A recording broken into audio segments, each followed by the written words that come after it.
ഇനി എത്ര കാലം കഴിഞ്ഞാലും SPBന്റെ പാട്ടുകൾ നമ്മൾ കേൾക്കും, ശ്രീനിവാസിന്റെ സിനിമകൾ നമ്മൾ കാണും, മൈക്കിൾ ജാക്സനെ പറ്റി നമ്മൾ ഓർക്കും. ഇവരൊക്കെ മരിച്ചുപോയ ആളുകളാണ്. ഇവരൊക്കെ നമ്മൾ വീണ്ടും വീണ്ടും ഓർക്കപ്പെടാനുള്ള കാരണം ഇവർ ജീവിതകാലത്ത് ചെയ്തു വെച്ച ചില കാര്യങ്ങളാണ്.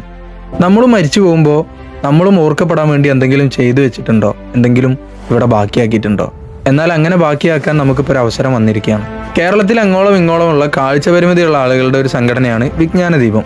ഇവർ ഒരു ഓഡിയോ ലൈബ്രറി നടത്തുന്നുണ്ട്. വർഷങ്ങളായിട്ട് ഇവർ ഈ ഓഡിയോ ലൈബ്രറി നടത്തിക്കൊണ്ടുവരുന്നുണ്ട്.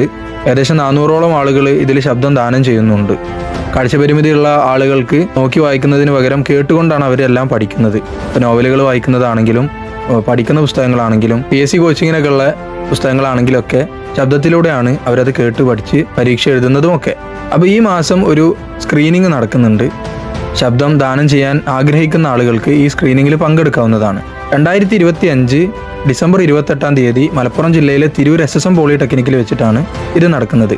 സ്നേഹതീരം വളണ്ടിയർ വിങ്ങും വിജ്ഞാനദീപം കൂട്ടായ്മയും ഒരുമിച്ച് ചേർന്നുകൊണ്ട് തിരുദീപം എന്ന പേരിലാണ് ഈ പരിപാടി സംഘടിപ്പിക്കുന്നത്.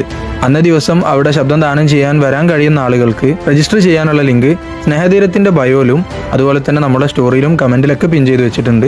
കഴിയുന്ന ആളുകളൊക്കെ നിങ്ങളുടെ ശബ്ദം ദാനം ചെയ്യുക. വരും തലമുറയും അത് കഴിഞ്ഞിട്ടുള്ള തലമുറയൊക്കെ നമ്മുടെ ശബ്ദം കേട്ട് പഠിച്ചുകൊണ്ട് വളരട്ടെ.